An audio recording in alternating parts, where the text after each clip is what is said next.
This is Jane Yolen's The Devil's Arithmetic, Chapter 16. The first choosing had been the hardest, Hannah thought later. After that, it merely became part of routine.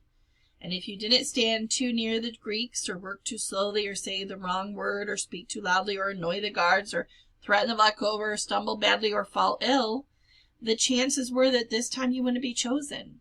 This time. Part of her revolted against the insanity of the rules. Part of her was grateful. In a world of chaos, any guidelines helped. But she knew that each day she remained alive, she remained alive. 1 + 1 + 1. The devil's arithmetic, Kittle called it. And so one day eroded into the next. Her memories became camp memories only. The day a guard gave her a piece of sausage and asked for nothing in return. The morning a new shipment of Zuganji arrived. The morning a new shipment didn't arrive. The afternoon Gittel organized a rope and the children all played jumping games after dinner. And that same night when red-headed Masha from Krakow hanged herself with the jump rope, having learned that her husband and 17-year-old son had gone up the smokestack. It was on a sunny afternoon as Hannah cleaned out cauldrons with Shifri that Hannah asked dreamily, "What is your favorite food? If you could have anything in the world." While they were in the tipped-over pots on their hands and knees, scraping off bits of burnt potato that still clung stubbornly to the vast pot bottom, Shifri backed out of the cauldron, wiping one dirty hand across her cheek. She thought a moment before answering. It was not a new question. They had been asking each other variations of the same thing for weeks. "An orange, I think," she said slowly. That was a change. Usually she said an egg. "An orange," Hannah echoed, pleased with the novelty. I had forgotten oranges. "Or an egg, boiled or fried," and they were back to their regular conversation. "Or scrambled, or an omelet. Oh, how about pizza?" Hannah said suddenly. "What is pizza?" Shifri asked. It's, I don't know," Hannah said miserably, fingers in her mouth, blurring the words. "I can't remember. I can only remember potato soup." "Well, you can remember eggs," Shifri said. "No, I can't. Not pizza, not eggs either. Only potato soup and hard brown bread. That's all I can remember." She popped a piece of the burnt potato scraping into her mouth. "Well, do not cry over this pizza. Tell me about it." "I can't," Hannah said. "And I'm not crying over the thing, whatever it is. I'm crying because I can't remember what it is. I can't remember anything." "Well, you can remember the shtetl," Shifri said, "and Lublin." "Well, that's the trouble," said Hannah. "I can't." Just then Rivka came out of the kitchen and shook her finger at Hannah. "No tears," she said. "If the Vlachova sees you crying, well, that three-finger bit..." Hannah stopped herself in time. It was a dangerous habit to fall into, calling the Vlachova names. One might be chosen for doing such a thing. "If she loses control of her Zuganji, she will have a two-fingered whatever you call her," said Rivka, smiling. "What do you mean?" Hannah and Shifri asked together. "Well, how do you think she lost those other fingers?" Hannah mused. "I thought maybe that she'd been born that way." Holding up her own hand and wiggling the fingers, Rivka pointed to one. "She lost control and a whole group of Zuganji rioted. That was right before I got here. They were sent through Lilith's cave, and she lost one finger. Then she lost control, and 6 Zuganji hanged themselves one night, my Aunt Sarah among them. Aunt Sarah had been sick for so long and could no longer disguise it, and she knew she was meant to be sent to the hospital.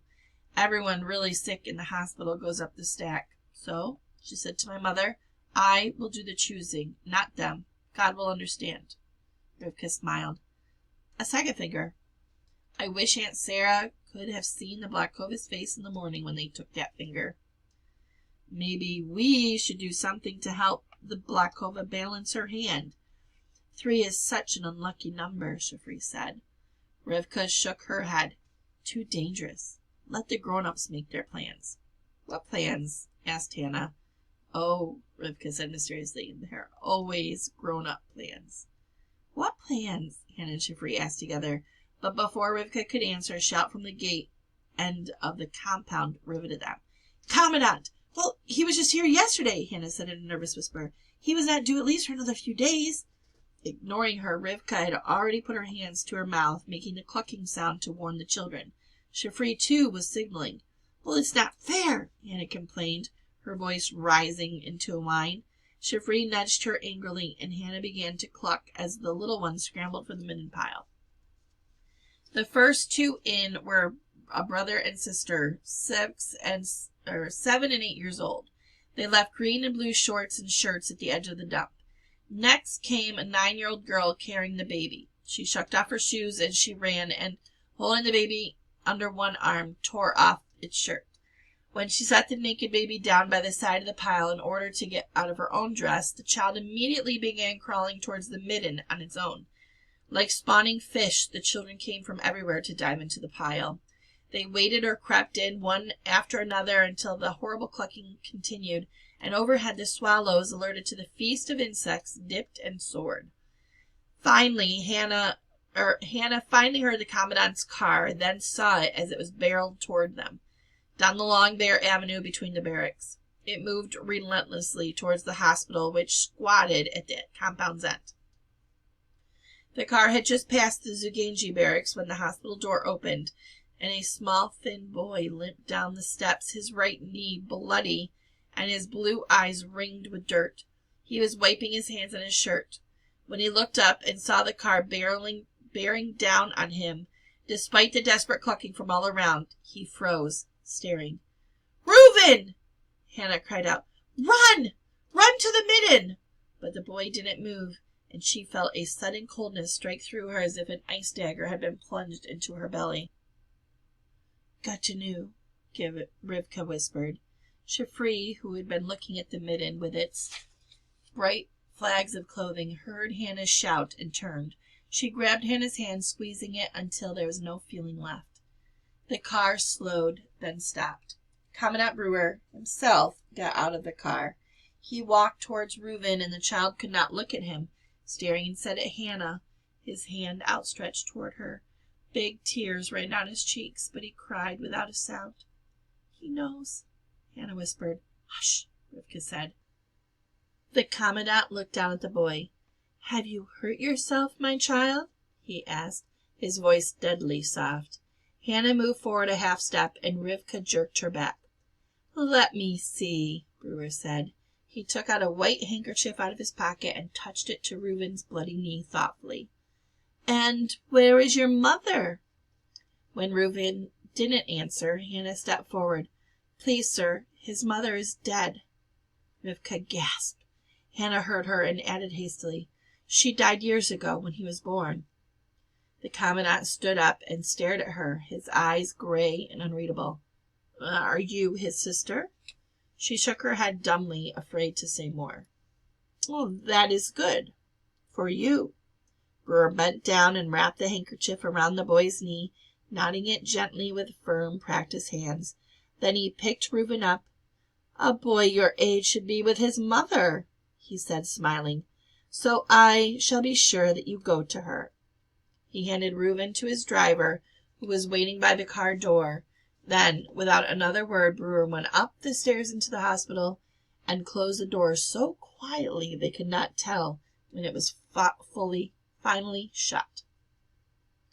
That evening, the sky was red and black with the fire and smoke. The latest arrivals in the cattle car had not been placed in the barracks. The camp was full. The newcomers had been shipped directly to processing, a change in routine that frightened even the long-termers. Rumors swept through the camp. A shipment from Holland, some said. A shipment from Silesia. No one knew for sure. But Reuven did not come back. Not that evening. Not that night.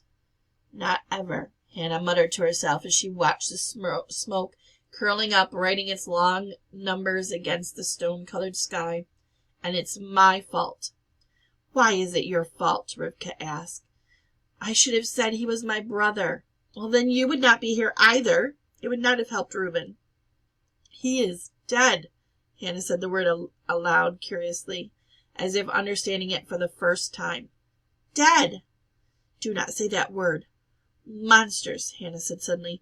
Gittel is right. We are all monsters. We are the victims, Rivka said. They are the monsters. We are all monsters, Hannah said, because we are letting it happen. She said it as not as if she believed it, but as if she were repeating something that she had heard.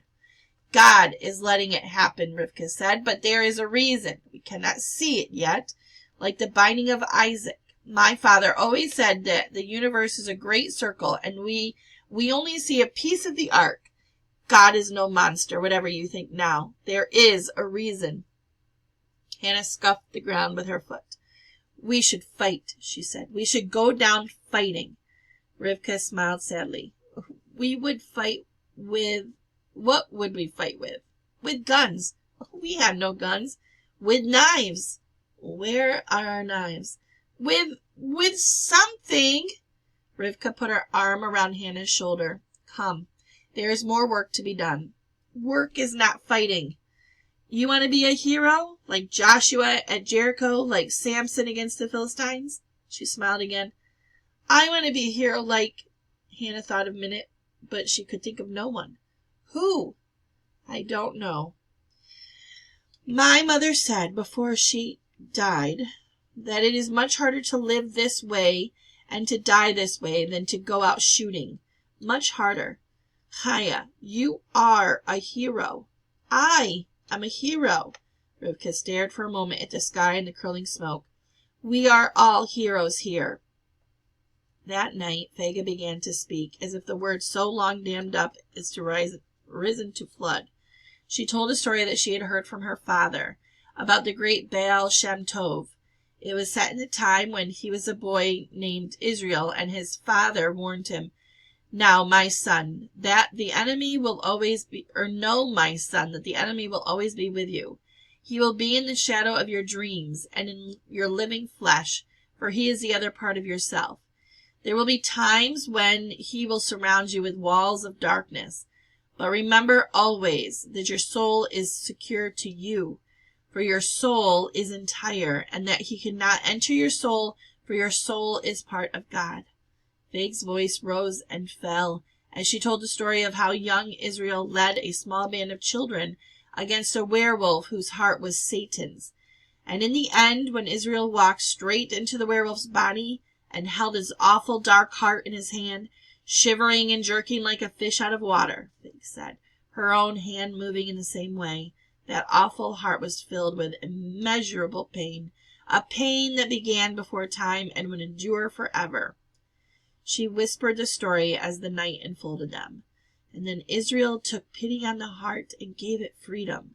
He placed it on earth, and the earth opened and swallowed the black heart into itself. A sigh ran around the barracks, and Hannah was the deepest of all. A werewolf, she thought. That's where we are now, in the belly of a werewolf. But where is its dark, pain-filled heart? She was still sighing when she slipped into sleep.